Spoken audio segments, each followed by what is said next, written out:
we're back for another video, and in this video we've got a problem. Now you'll see this little thing sticking up here. That is attached to this that I've just installed. We're in a 6-wheel drive Land Rover Perentie Ambulance, and there's an 8-wheel drive amphibious vehicle there, but that's another story. Anyway, I have just ripped the ashtray out to run the power and antenna cables from my new UHF. Well, it's an old one that I've just retrofitted in here for an upcoming trip. Anyway, I want to put a couple of voltmeters in here so I can keep track of both the 12 and the 24 volt system, and I need to cover up that hole. So I'm going to laser cut something to fill that with and shove a couple of voltmeters in. So I've already drawn those plans up overnight, so let's jump straight to the laser cutter and get that happening. Alright, we're in the workshop and we're going to turn on computer, which is not plugged in. Let's try this again. Alright, computer's plugged in and running now. This workshop looks like an absolute bomb has hit it, so you'll have to sort of deal with things. This is my laser cutter. It's about a 40 watt CO2 laser. We need to turn it on, as well as some extraction fan and also the noisy compressor. We'll be back when the compressor finishes doing its thing. Right, so for the top layer of this, I'm using some 2.5mm plywood that I've spray painted with a matte finish black paint. And it should look fairly well in keeping with the fiberglass dash and the matte finish. For the underlying layers, I'm just going to use 3mm MDF. Anyway, let's get this first one cut. I've stuck it down with a bit of blue tack. Shut out. Actually, what we need to do before we do any of that is do our depth gauge, and we need to turn the actual thing on. We'll let that boot up. Now while that's booting up, move over and have a look. So this is the top layer. Underneath there will be some other intermediate layers, but it marks the RF cable and the DC just because I like labeling things. And it's the auxiliary system DC volts, which will be the 24 volt, and the starting DC volt system, which will be the 12 volt. And there'll be room for a switch in the middle. There will be some intermediate layers underneath that as well that will help align everything and slot it in. This needs to be removable, so I'm pretty much just going to use a couple of blobs of blue tack or its own tension in that hole to stay in there. Anyway, let's continue on. Let's go check our laser, which appears to have booted. So what we need to do here is take it down to autofocus. So it'll come up and it'll hit this pin here, and it will give it a focus on the material height.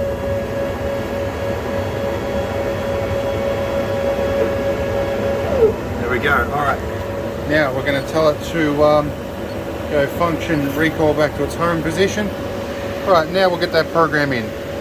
Alright, we're doing an engraving pass, so we need to change a couple of settings here. So we need to go to the raster mode, and 0.7, we're going to be here for a month of Sundays at that speed. So we're going to bump ourselves up to about 38 or 40%. Where are we? Almost there. 38% I find works well. Smart Act, yes. Alright, vector settings by default should be fine for this timber. Alright, let's drop you down and we'll put some air on. Alright, we're running a little bit of air. Let's run the laser here. Alright, I'll stick my hand over here. You can probably see it starting to engrave away at text. We'll leave this go for a bit and I'll give you a bit of a look when it's actually doing the cutting. Alright, here we go. It's going to be a little noisy because the phone's sitting on top of the cutter, but you can see the infrared beam there. Don't worry, it can't hurt your eyes through the screen. The screen cannot provide as much intensity or the spectrum that this laser is producing. The light you are seeing is a visible byproduct of the combustion. Plus also this camera is somewhat sensitive to infrared. And it doesn't like that focus at the moment. Alright, before I bugger my camera, I'm going to turn this off.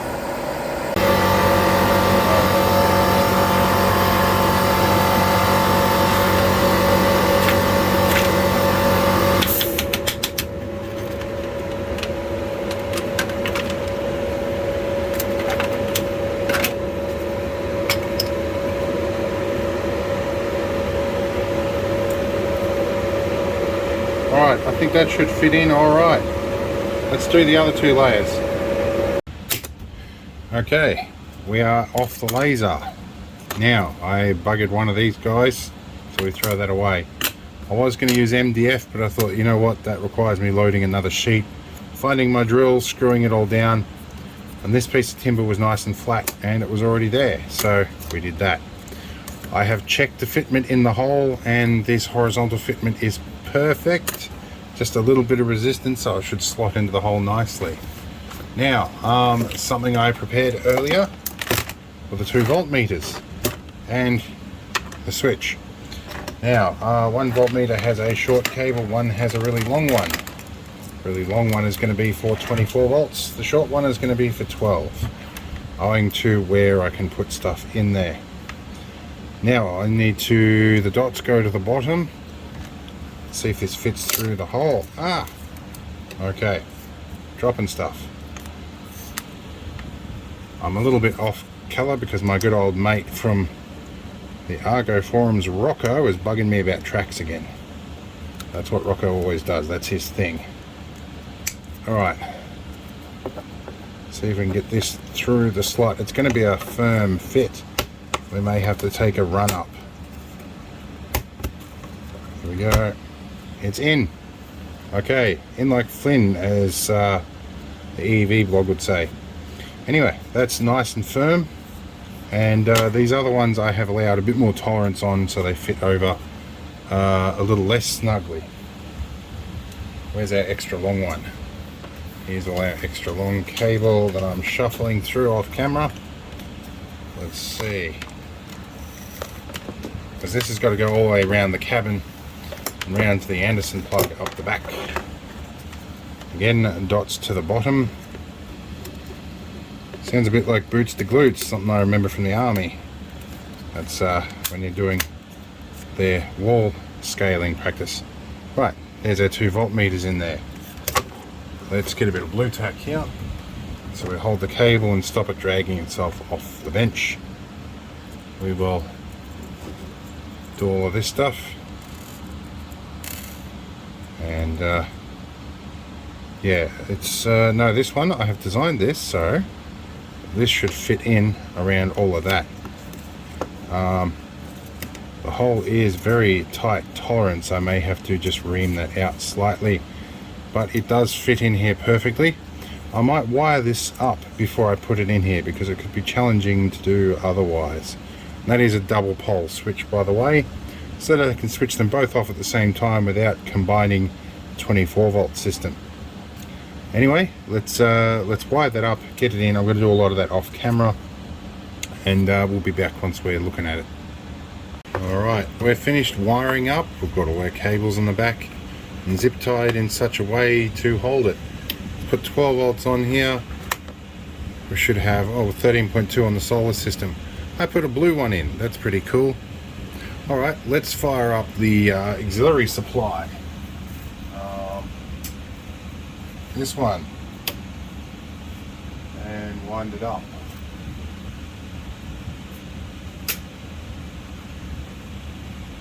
Here we go. Wind her up to about 24. So we've got green and blue. Well, that's not too bad in the cabin, and I can shut them both off, turn them both on. The isolated supplies don't interfere with each other. Awesome. As at night, these can get pretty damn bright and they can get in the way of your eyesight, so we'll do that. Well, I just picked 2 at random out of my pile, and I know I have random colours, so I guess having a different colour is nice, and these are probably the colours I would have picked. I think I've got red, yellow and orange or something in there as well. Anyway, that's going to work nicely. Let's go put it in. Almost forgot to mention, I put the backing on with a bit of super glue, also known as CA glue or cyanoacrylate. Anyway, let's put this in. Alright, we're looking at the dash inside, and I've started threading some of the cables from this. My 24 volt cable I'm dropping straight out above the fuse box here, and I'm going to hide it under the flooring all the way back up to this guy here. And I will fit a fuse in here as well. This is the 12 volt supply to the lighter sockets that was co-opted from the original auxiliary power for the inspection light. So that is connected up to that. There's a fuse hiding in line with that as well. I'm going to tap straight off that with a short lead from here to get our 12 volt battery volts, and then the 24 volt will hook up. I've just realized that the J-Car shop has closed. It's a Saturday, they're not open Sunday, so it's going to be Monday till I finish most of this, because I don't have a spare Anderson plug anywhere, or at least I think I used one under the dash that I was going to use, or under the bonnet that I was going to use for this, but a couple of clip leads and we'll get it, at least we can look at it anyway. Alright, let's see how we go. Alright, well, we're in, and I had mismeasured this little adapter is going to be a problem forevermore. Anyway, I've left this little bit of an extra loop here just so I'm not putting too much strain on that. My measurement said this is where that stopped, and we'd have to do a hard 90-degree turn, and that's not great on coax. Anyway, this is not going to get in our way too much. It does allow me the ability to tighten up that little SMA connector there. Anyway, we can get voltage here. We'll get some clip leads and hook the 24 volt up after I route the cable, and hopefully we'll get a look of it in action. Okay, in amidst the junk pile we have a couple of clip leads connected down to the wire here, which means we can smoke test it. We have our dual voltages on the dash. That's really handy. For the record, all of this stuff is getting cleared out before we take the trip. It'll get cleaned up, and there is a center seat that's coming for this. We've been waiting for that, but the lockdowns in Melbourne have put a kibosh on that plan. Anyway, I'll hang my mic up and out of the way and we can get a good look, and I'll turn this into a thumbnail. I'll do this.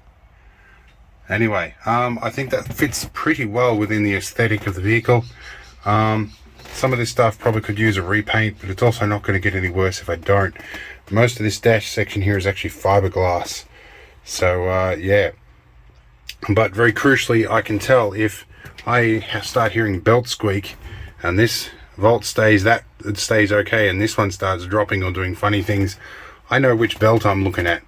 I have to get out and tension the belt on the secondary alternator, or the belts. There's twin belts, and I have spares of that too. Anyway, and at night time I can do this, switch it off, and it goes out, it keeps out of my face. Alright, that's that. I didn't need to use any glue. The tolerances were so tight that it's pushed in and just stayed in there. So in a pinch I can rip that out without much by way of tools, and I can change and access the fuses that are behind that. But for now, it looks good. So we're going to end this video here. I am absolutely knackered, and I have so much more to do on this before the trip, including putting that cover back on. And there goes a yawn. So we'll see you all in the next one. Hope you enjoyed it, and there'll be another one.